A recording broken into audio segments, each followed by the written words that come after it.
Hello, this is Mark Gunnels, your sports reporter from Long Live Entertainment. I'm here with the NBA free agent Willie Reed. How you doing, man? Man, I'm good. How you doing? It's a pleasure to have you here. We're here at Penn Valley. You just had your first basketball camp. Tell the people about the experience. How was the process getting it together and just the whole experience in general? Well, getting the camp together was definitely it was something new for me. Obviously, I've never had one. I think I was probably more nervous than the kids, just because I wanted it to be so perfect and I wanted them to have such a great time. Yeah. I just wanted to make sure that I did everything I could to help them to get better today, while also helping them to have fun and teaching them life lessons.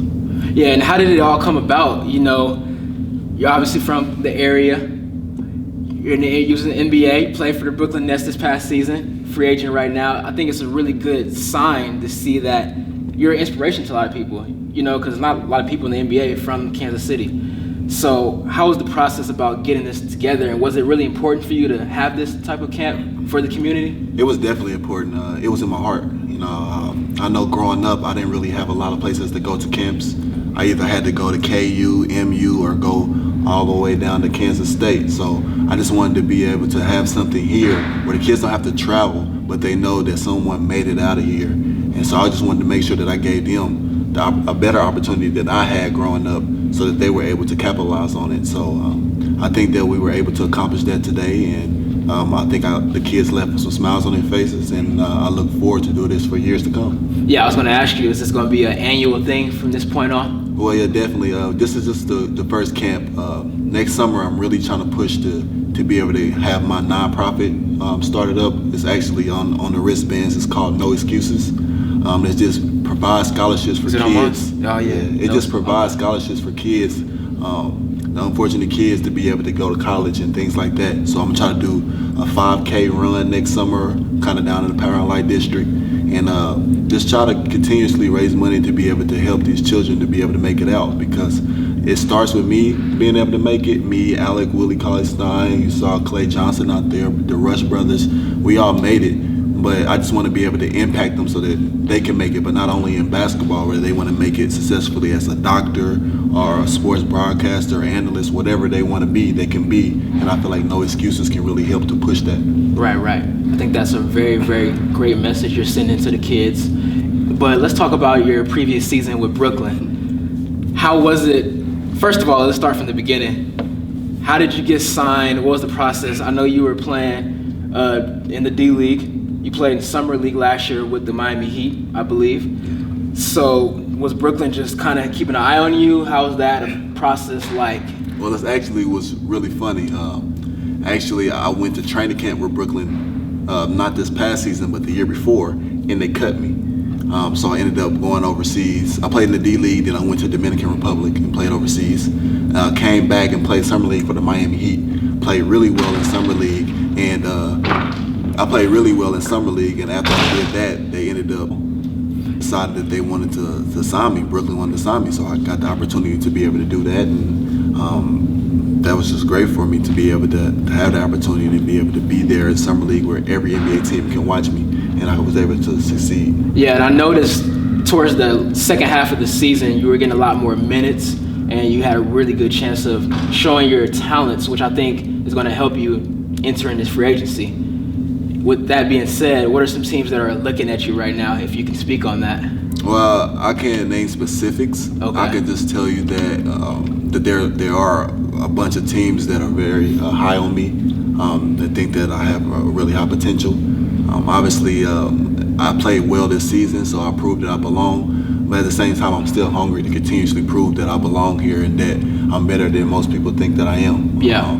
They just see me playing a specific role this year. I think that I have a lot more than that, and I think that I have more to offer when I get the opportunity. So I'm just patiently awaiting my opportunity and thanking God for the opportunities that He's placed in front of me and the ones that are here to come. Yeah, and you know, there's a lot of players that take the overseas route or play in the D League for several years, but just can't seem to break through in the NBA. So did you ever get down a little bit, or did you always know that this would be your reality?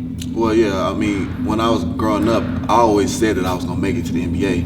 Now, how I get there, you know, wasn't written in stone. I think that people have to go through different things, through adversity, to be able to strive, and that just shows the type of person that you are. I always used to say that I took a road most people wouldn't take for an opportunity most people would die for. So I just wanted to continuously go out there and push and keep giving it my all. And if I gave it my all and I couldn't make it, then I know that I did everything I could. I just wasn't good enough. But it ended up turning out, working out for me, and I'm proving that I belong. And a lot of people that make it to this level, there's always seems to be key players in their life, key individuals that help them strive to greater levels than they even think is possible. Who are those people in your life that you can say helped you? It's definitely my family. I mean, your family definitely helps you. Obviously, my wife and my kids are big inspirations to me. And I also used to always say this. Sometimes, like, you can go through everything and give it all you have, and it takes a tragedy for you to be able to get to where you want to be. I lost my cousin Emory Spriggs, and that was definitely tragic for me. I lost him in January, and that was one of the hardest things for me. But I realized that, like, that tragedy pushed me over the top, and knowing that what he would have wanted from me, I ended up excelling, like, later on in the season, and I'm thankful for the opportunity that God's blessed me with. And even though I lost my cousin, I feel like he's always with me in my heart. So I have him even closer to me now than I did when I was, 300, 500 miles away. Yeah. And we're expecting you to have a very successful career. We're all rooting for you here in Kansas City, definitely. But what about after the basketball? Have you thought about that? What do you want to do when your basketball career is over with? Well, yeah, definitely. Obviously, basketball opens doors for me. I'm meeting a lot of people. As you can see, I'm meeting Klay Johnson, and he's really tight with Magic Johnson. And I'm meeting other people in the NBA and people who are multi-millionaires and things like that can help me to be able to move forward with my nonprofit and being able to finishing my degree to be a sports broadcaster. I think that's one of the things that I really want to do, and I'm very interested in. So I'm trying to learn. Man, you gonna take my job, man? I'm not trying to take your job. I'm just trying to get on ESPN. Yeah. ESPN, TNT. When Shaq and Kenny and them decide to retire, then I want to get on there. So, like I said, I just want to do something that I'm passionate about, and I feel like if I do something that I'm passionate about, like I did with basketball, I'm going to enjoy it, which means I'm going to give it 110% every time I do it. And I can't help but to not ask you this question. Who was your most challenging opponent, you would say, this past season? Who's like that matchup you're like, okay, this guy, Actually, I actually answered this question like 4 times today at camp because all the kids wanted to know. Yeah. But the most challenging person to me to guard was actually Chris Bosh.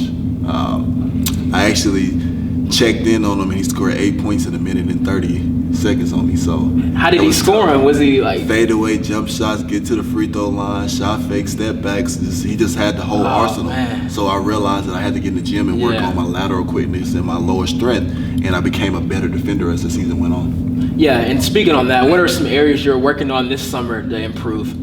Well, definitely my strength. I'm a smaller big man, but I'm pretty fast and agile. I'm athletic, so I can jump. But I think I use that to my advantage. But I feel like I want to add strength, and I really want to develop my offensive game even more. So I'm not a liability on the offensive end. We know I can score. I get dunks and putbacks and rebound in basketball. I'm high energy. But if I can score on the block as well, give me about 4 to 6 points there, I think that I can really become a threat in the NBA. Yeah.